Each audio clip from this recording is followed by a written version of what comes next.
Nous sommes laissés dans ce monde, et c'est dans ce monde où la mort règne et travaille avec beaucoup d'énergie, que nous, par l'ordonnancement souverain de Dieu, nous devons prouver les valeurs de cette vie qui a été déposée en nous, afin d'en découvrir les potentialités.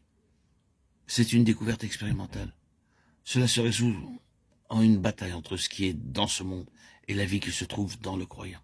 C'est la bataille pour la vie, non pas avec le risque de perdre cette vie, mais la bataille pour l'expression triomphante et la pleine manifestation du pouvoir de cette vie.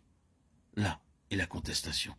Nous pouvons avoir la vie éternelle, cependant cette vie peut être étouffée dans notre être intérieur, sans expression, sans manifestation, sans aucune issue triomphante. Cette vie peut être là, mais à l'étroit, comme étouffée.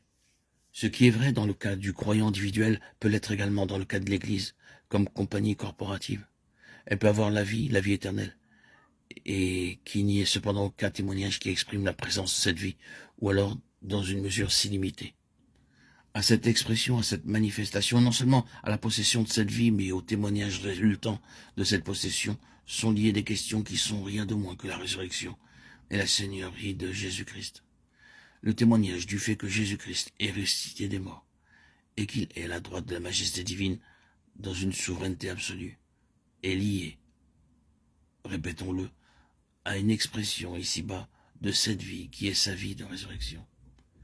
Ce n'est pas moins que cela. Le dernier Adam est devenu un esprit vivifiant. Vivifiant signifie qu'il s'agit d'une vie qui se manifeste, d'une vie qui est transmise, d'une vie exprimée. Et si cela n'est pas illustré dans et par le croyant et à travers l'Église comme étant un tout, il y a quelque chose de perdu pour le témoignage du Seigneur Jésus.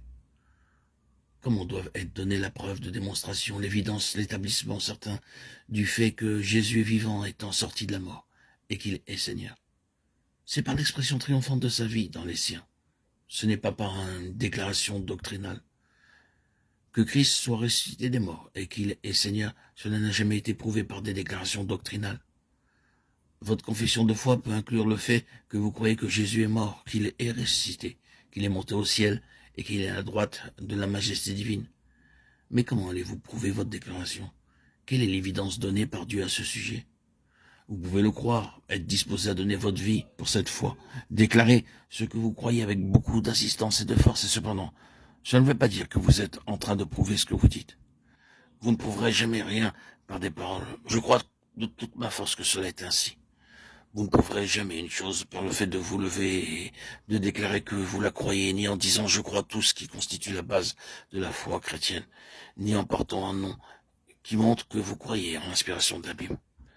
Jamais rien n'a été prouvé de cette manière. Résumant l'ensemble de la doctrine en ces deux points, que Jésus-Christ est ressuscité des morts et qu'il est le Seigneur de tout, vous devez encore prouver cette déclaration après l'avoir faite. Si vous avez fait appel au fait que la parole de Dieu dit cela, ce n'est pas pour autant que vous avez prouvé quelque chose. Vos preuves ne le seront jamais par le fait d'arguments, car ce qu'un argument peut apporter dans un sens, tel autre peut l'enlever. Ce que la logique peut faire pour que vous penchiez dans un sens, la même logique peut faire exactement l'inverse.